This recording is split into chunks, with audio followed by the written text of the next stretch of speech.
Bismillahirrohmanirrohim. Assalamualaikum warahmatullahi wabarakatuh. Sahabat Islam pemula yang dirahmati Allah, dalam kesempatan ini kita akan membahas tentang syarat-syarat wudhu dan mandi ada 10, yaitu 1. Islam. Oleh karena itu, wudhu dan mandi tidak sah dari orang kafir karena wudhu dan mandi adalah suatu ibadah badaniyah yang dilakukan tanpa dilatar belakangi oleh darurat, sedangkan orang kafir bukanlah termasuk ahli ibadah. 2. Tamyiz. Oleh karena itu, wudhu yang dilakukan oleh orang yang belum tamyiz dihukumi tidak sah, seperti bocah dan majnun, gila, karena alasan yang telah disebutkan sebelumnya. 3. Nako atau bersih dari haid dan nifas.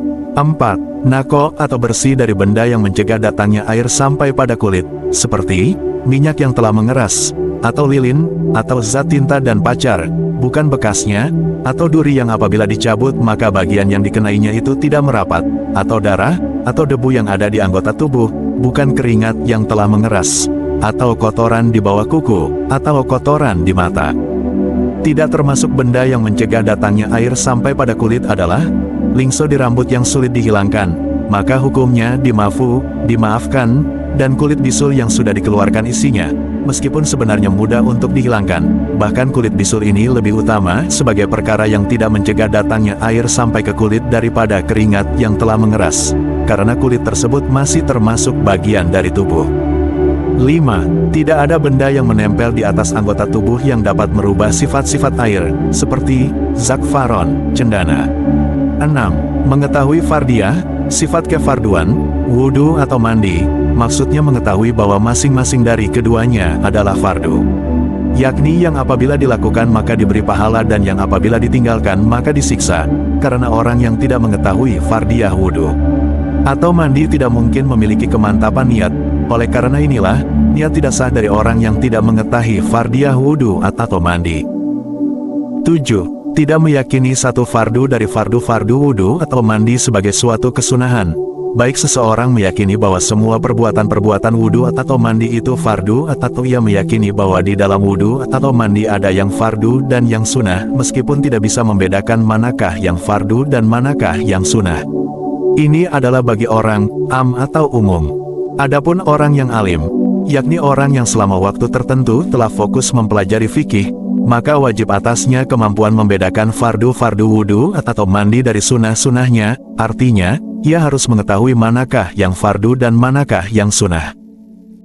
8. Air suci yang mensucikan menurut sangkaan mutawadik, orang yang berwudhu, dan muktasil, orang yang mandi, dan menurut keyakinannya, meskipun menurut orang lain air tersebut tidak suci mensucikan. Misalnya, ketika tidak diketahui manakah air suci yang mensucikan dan manakah air yang najis dari dua wadah, kemudian masing-masing mutawadik dan muktasil menyangka kesucian wadah yang berbeda, lalu mutawadik bersuci dengan air wadah ini, dan muktasil bersuci dengan air wadah itu, maka masing-masing toharohnya dihukumi sah. Oleh karena syarat toharoh adalah air suci mensucikan, maka tidak sah melakukan toharoh, baik wudhu atau mandi, dengan air mustakmal, pernah digunakan dan mutagoyir, berubah banyak. 9. Masuknya waktu sholat dalam masalah toharohnya, daim al-hadas, orang yang selalu menetapi hadas, seperti perempuan istidado. Oleh karena ini, toharoh, baik wudhu atau mandi, yang dilakukan oleh daim al-hadas sebelum masuknya waktu sholat dihukumi tidak sah, karena status toharohnya adalah darurat, sedangkan tidak ada unsur darurat sebelum masuk waktunya sholat. 10. Muwalah di antara anggota-anggota dalam mandi dan muwalah di antara rukun-rukun wudhu bagi daim al-hadas. Batasan atau koid dengan pernyataan bagi daim al-hadas dikembalikan pada dua masalah di atas, yakni masuknya waktu sholat dan muwalah, seperti yang kamu ketahui. Demikian video kali ini, semoga bermanfaat. Wassalamualaikum warahmatullahi wabarakatuh.